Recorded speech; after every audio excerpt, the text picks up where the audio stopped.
right, so welcome to Costa Ricans in Cars Getting Coffee. And today, we're with Isaac. And we're going to start off, we're going to take a little drive to Playa Ventanas in his truck. And what is your truck? What kind of truck is this? So, I drive a Chevrolet Colorado. This one is it's a diesel truck. Oh, cool. 2.8 turbo diesel. So, and as a, just driving up these mountains and all of that is more of like a fuel economy that we tend to get as working in real estate as well. It's a lot better for me to be driving a truck like this. Yeah. You probably go to some pretty remote places in real estate every once in a while. So sometimes you think you know all the areas, and all of a sudden somebody calls or sends a plan or a pin location, and then it's like, whoa, I didn't know there was people here up in the mountain. Like there's still houses being built, and beautiful places, like places that you never thought were up there in the mountain. So you're always learning, but always knowing new places.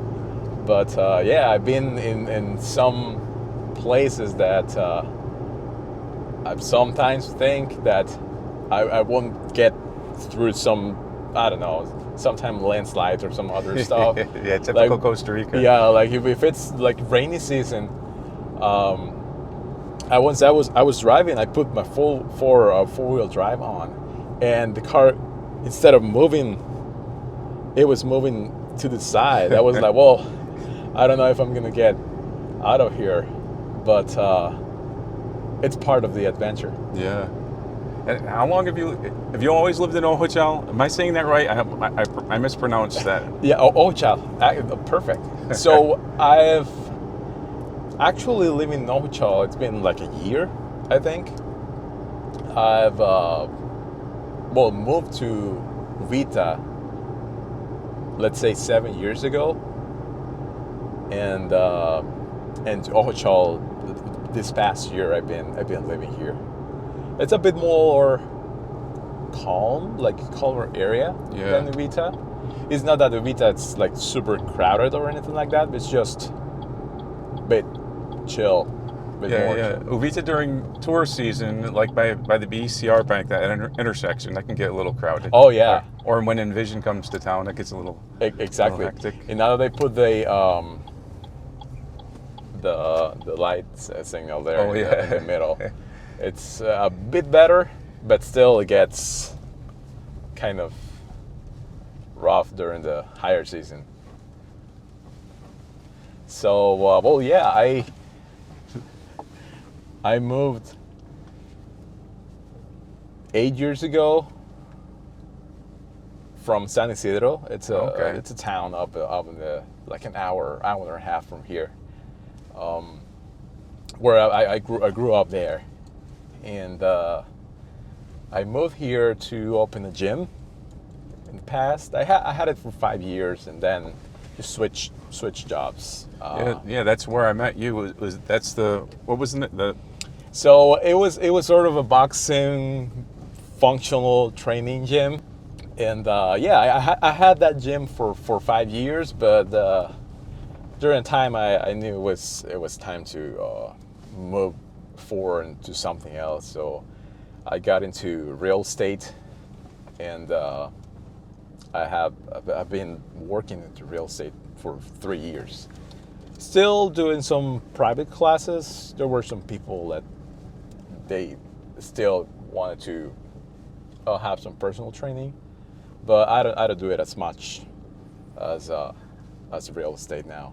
But I know you still do your workout, because I see you every morning at 5 a.m. when I'm at the gym. So we're gym bros at Atlantis Gym. Exactly, yeah. 5 a.m. every day. Well, now that they opened the gym in Cortez, we're switching it up. Oops.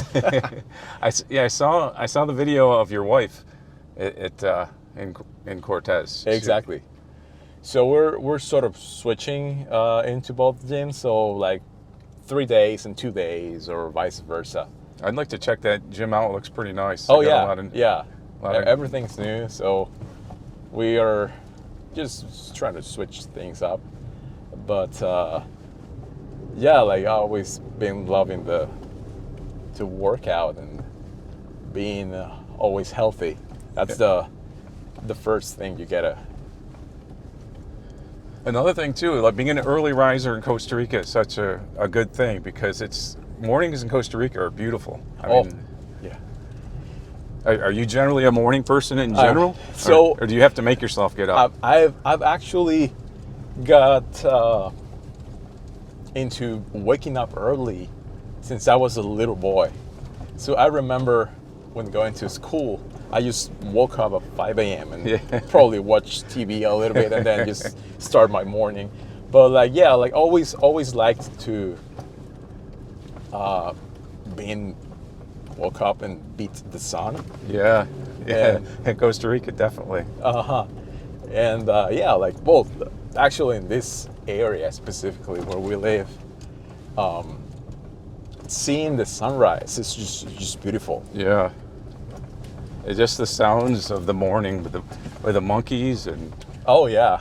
the birds. I remember first time when I got here to the Pacific coast, I actually haven't, like, during that time, I didn't knew how the howler monkeys, what were their sound.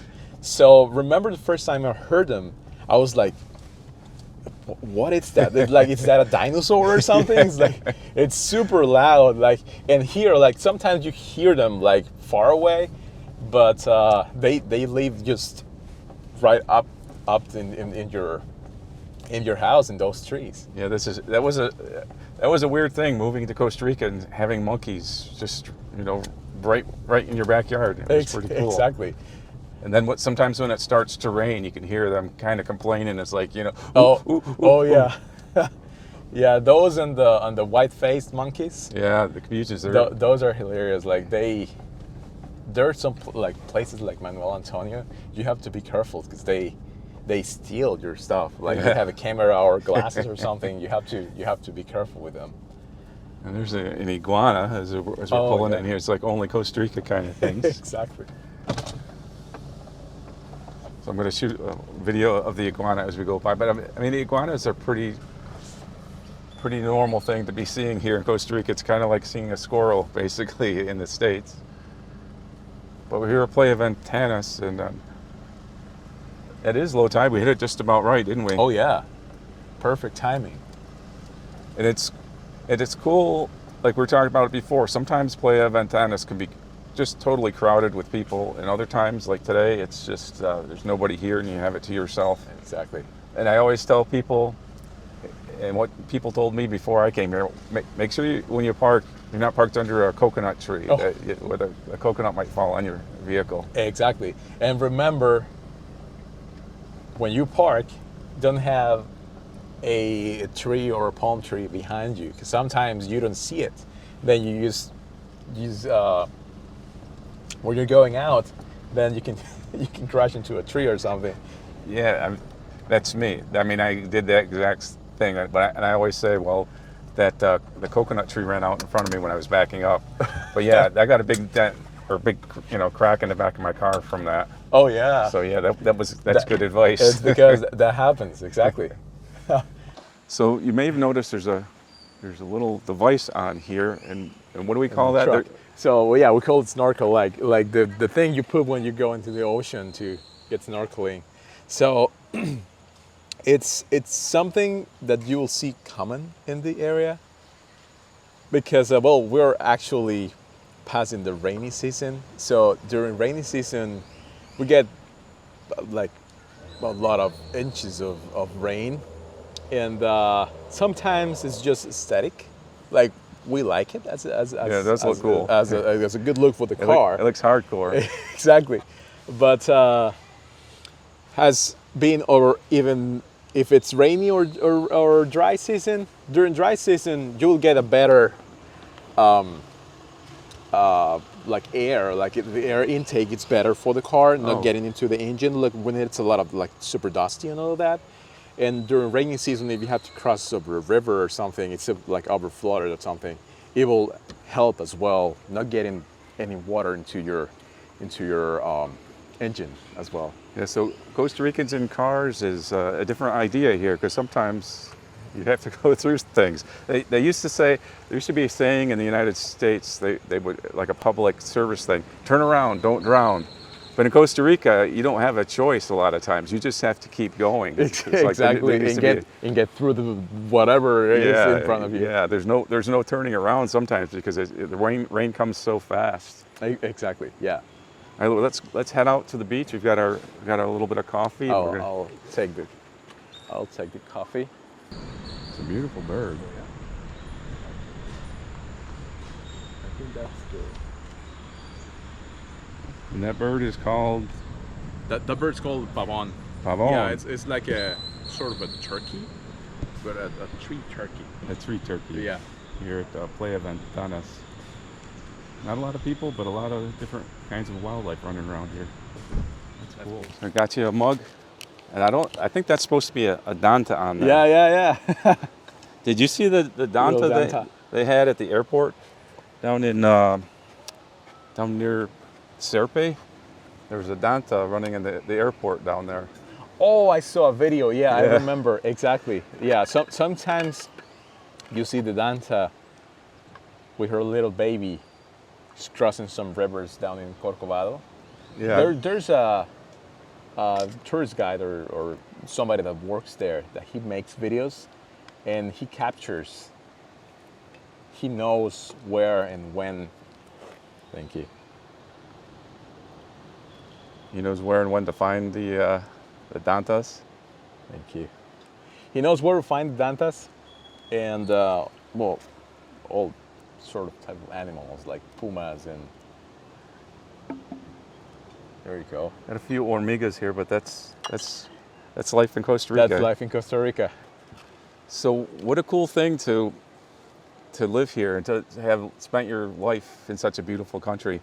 And I like coming from San Isidro to here. That must have been like a little bit of even a culture shock. Just that little bit of a move, even though it's like I go over to San Isidro every once in a while just for a change and visit Walmart like all the gringos do. They have to go there. Exactly. Like my family still lives up there in San Isidro, so I go almost, if it's every weekend, it's every other weekend. So it's close. It's pretty close. Yeah. But like being there for a couple of days and then coming back here, you feel there's something missing, that you need to be here. Like, Yeah. whoa, it's like, oh, I got here again. It's like, Yeah. because even if it's a small town, it's crowded. Yeah. Like there's traffic there. Obviously, it's worse going to San Jose. Yeah. But like then coming back here, you know that it will take 15 minutes to one place to another. Yeah, you have a lot of places where here in this area where you can just go, like right where we are now, for example. It's like, let's just get away, just get away for a minute and just hang out. And Playa Ventanas is a great place for that. A lot of different waterfalls and things. But one good thing about San Isidro, well, there's a lot of good things about San Isidro. It's a nice little I can't say little town, a nice little city, big town, little city. Exactly, yeah, because Yeah. I think it's the biggest secondary city in Costa Rica. Oh, wow. Uh-huh. But San Isidro is like the city center, basically, right? That's the city part. Like the main downtown. Yeah, there. and Perez has a lot of there's a lot of like fincas and different Exactly, things there, and like- beautiful mountain views. Correct. Yeah. Refreshing air. Like there's actually the highest mountain in Costa Rica, the Chirripó. Yeah. It's there in Perez. Yeah. Like it's good. You go through a place. It's called Rivas. It's beautiful. Like it's a beautiful, peaceful area. People look that area to go and live there, like for their retirement or something as well. Yeah, and I've actually seen pictures of ice. Not even yeah. up there, but even at the base. Oh, yeah. Area, there's ice certain times of the year if they get a little bit of a cold spell. Yes. Yeah. I think there's areas that have some sort of a small window, so when the air flows there and hits rain, a little bit of like rain or water, then it turns into that ice.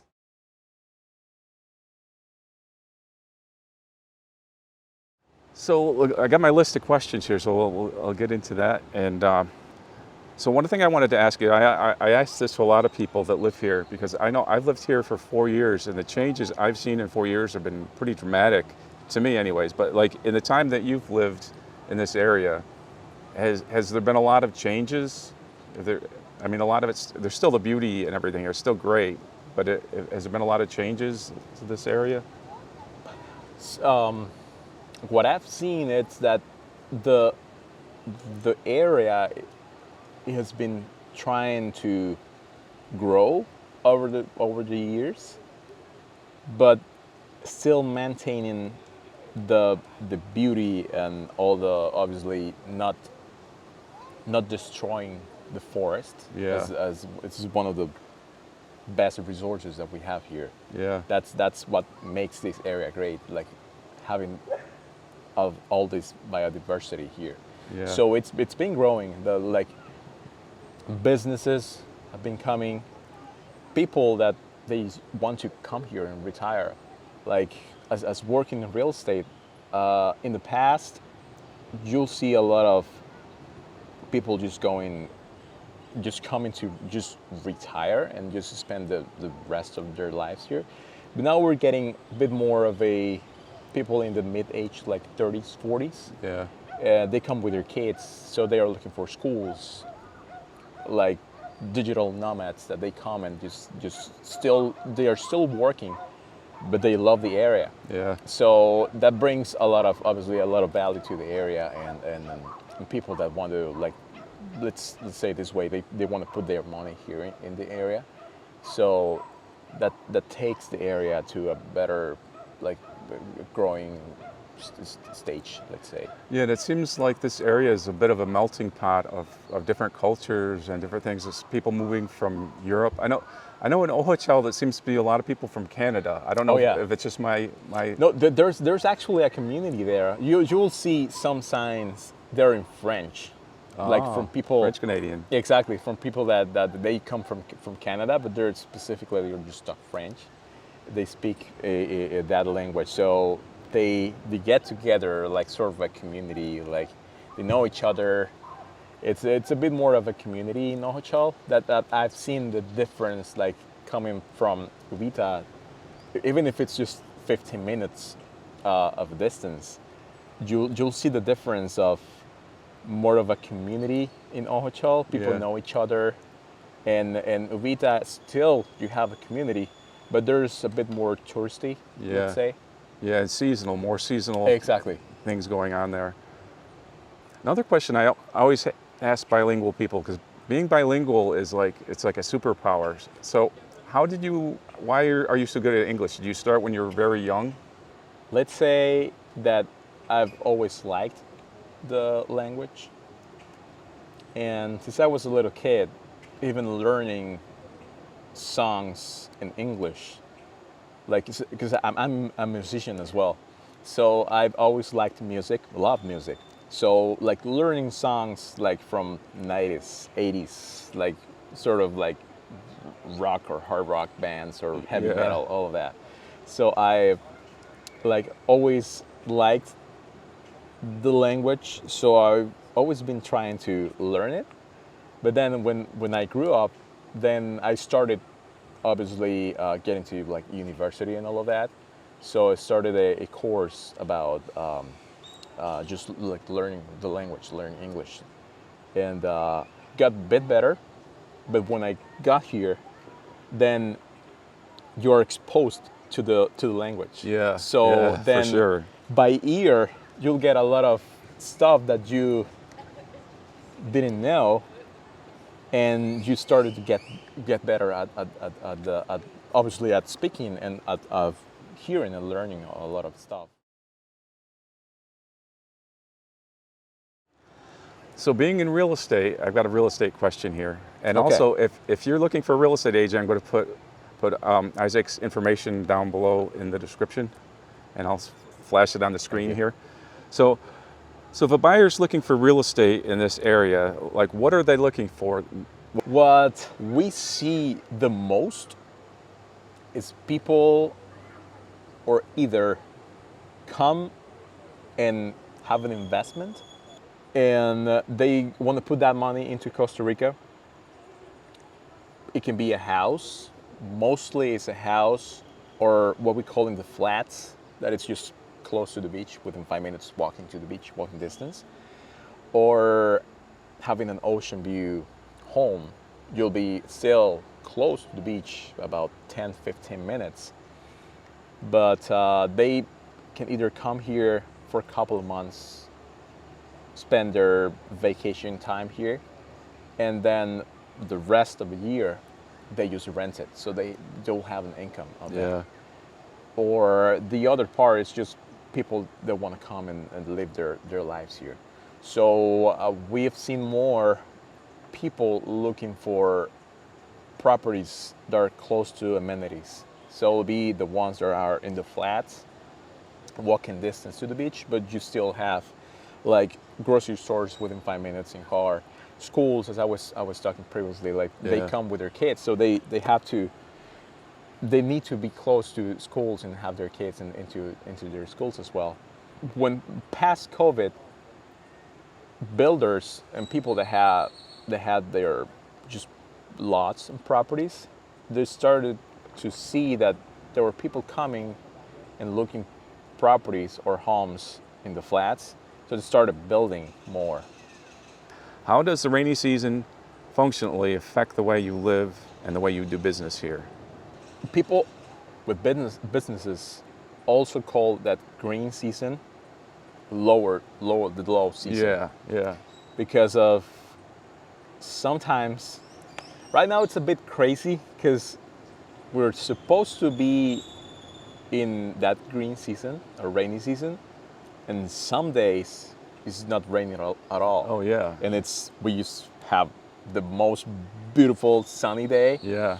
But mostly during that time, people tend to or either not come here, or like businesses as hotels, they use that time to do some renovations or give vacations to their workers. So it's usually a lower season, a bit slower for businesses. Still, like into real estate, you still get people that they come and look for properties, but you get used to that, like having a good higher season, being able to resist that lower season. So here's another question is, what's the biggest misconception about life in Costa Rica, specifically here in the southern zone, that you hear foreigners say or talk about, and what's the reality? I mean, it could be like that green season thing, like people not realizing the green season, but I'm sure there's a few other things too. Like talking about that specifically, if you follow certain rules, let's say rules, you'll be okay. Like not driving at night when it's raining, or not driving up in the mountain when it's raining, because if a tree falls, I remember once I was showing up a property up in the mountain, and then when I was coming back, a tree fell down, and then I was stuck for a couple of hours waiting for somebody to come with a chainsaw to to take it out of the way, because it was a big tree.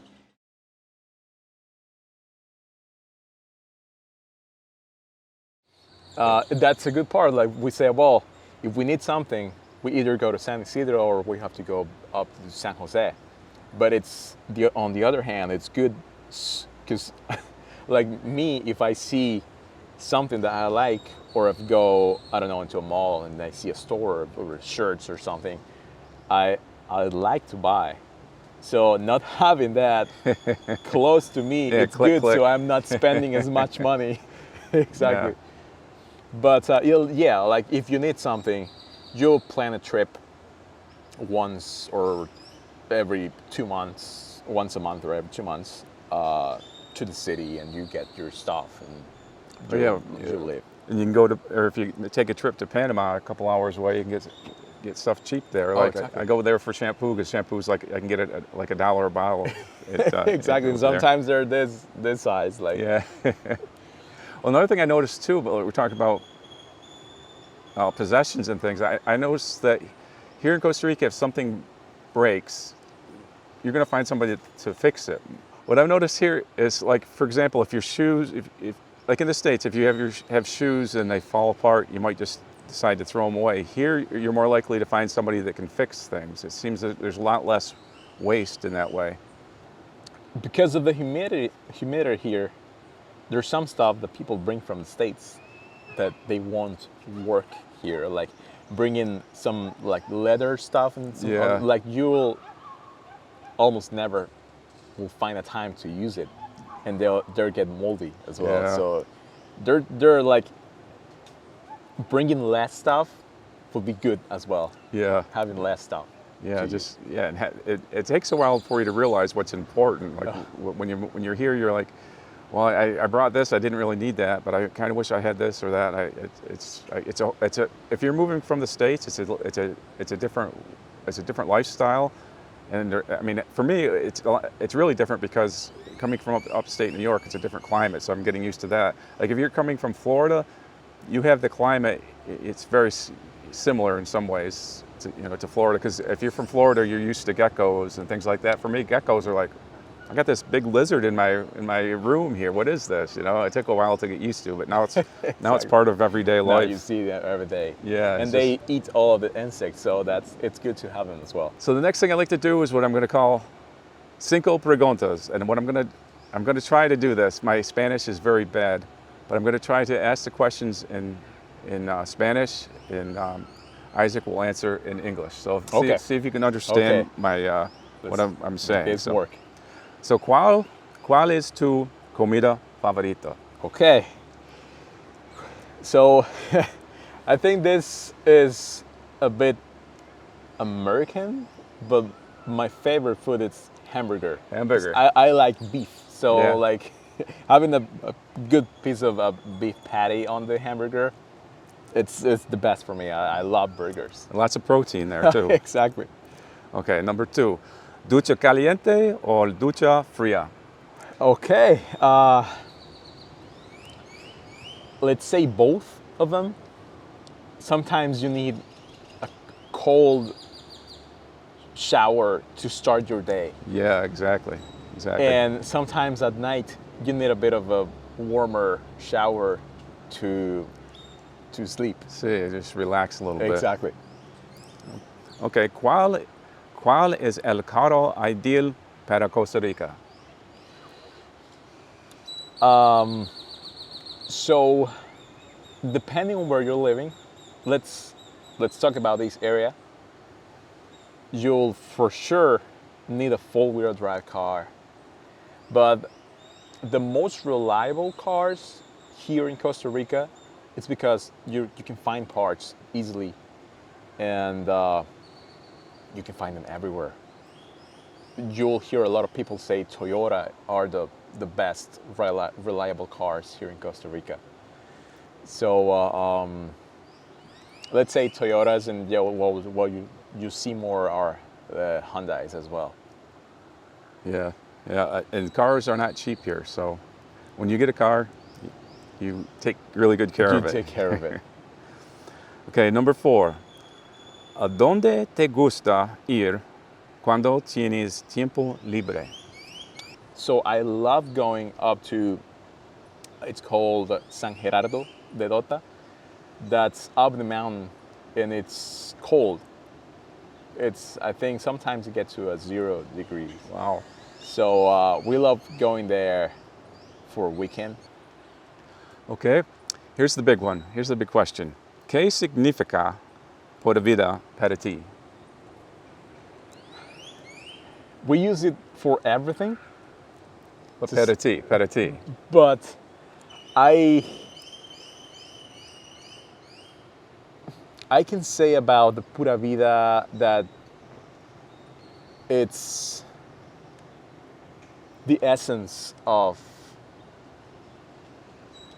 the essence of loving your life, loving others, loving where you live, loving what you do, and you can share that with other people by, let's say, by helping someone or just being nice to everybody, like Yeah. being that, like involving that Pura Vida into something is just happiness. Yeah, Let's yeah, call yeah. it like that. Yeah, good vibes. And Uh-huh. that was a great answer. I like that. So if you'd like to have a great real estate agent and you've got a lot of listings, you have a lot of properties that you can show people. Yeah, exactly. Like mostly all of this area, Pacific Coast, and even if I don't have them, I find them. So how far would you go all the way, like from Golfito up to Manuel Antonio? Or? Yeah. Let's call it like that. Like Manuel Antonio, the way to the south, and All the beautiful parts of all Costa the Rica beautiful here. parts. Yeah, exactly. I chose the best part of Costa Yeah, Rica. for sure. So another thing, let's talk about another part of the family business, because in the world today, having multiple income streams is it's a great idea. It's a good way to function, and you have a lot of different things going on. So you got real estate. You still do some personal training, Uh-huh. and you've got a pet shop that you're going to be opening up pretty soon. Is that going to be happening soon? So yes, we're actually planning to opening the pet store, but now integrate a vet into it. So it's like growing the business.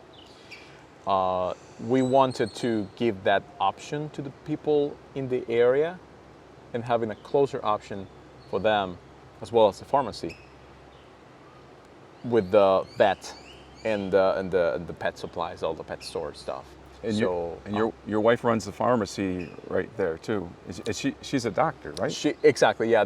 She's a pharmacist, and the idea is to have both businesses together, so we can just help each other and just obviously get that flow of people into both businesses. You're a very busy man, so I'm glad that you had time to do this with me. But one thing I want to mention, pharmacies in Costa Rica are very helpful. So it can be, the difference is that probably in the States you go and you just ask for what the doctor sent. Yeah. Here you can go to the pharmacy and actually ask the pharmacist what they can give you. Yes, exactly. And what you have. Exactly, because in the States you have to go to the doctor and tell them what's wrong, and then they give you a prescription, and then you go to the pharmacy. And here you can just go to the pharmacy, and they can diagnose what your problem is, and they can help you right on the spot. So you cut out the middleman, I think, in some ways. So. Exactly, yeah. Sometimes you jump that part. Yeah. If it's something that they definitely can't help you, they will deliver to the doctor. All right, well, I have to thank Isaac for taking all this time to talk with me here, and thank you. I've worked up a sweat. He hasn't even broken a sweat yet, but no, I've been sweaty. Yeah, the gringo's all sweaty. So if you need a real estate agent, his information's down below in the description. And thanks for thank you very much. Thank you for inviting me. Costa Ricans in cars, getting coffee. Thank you.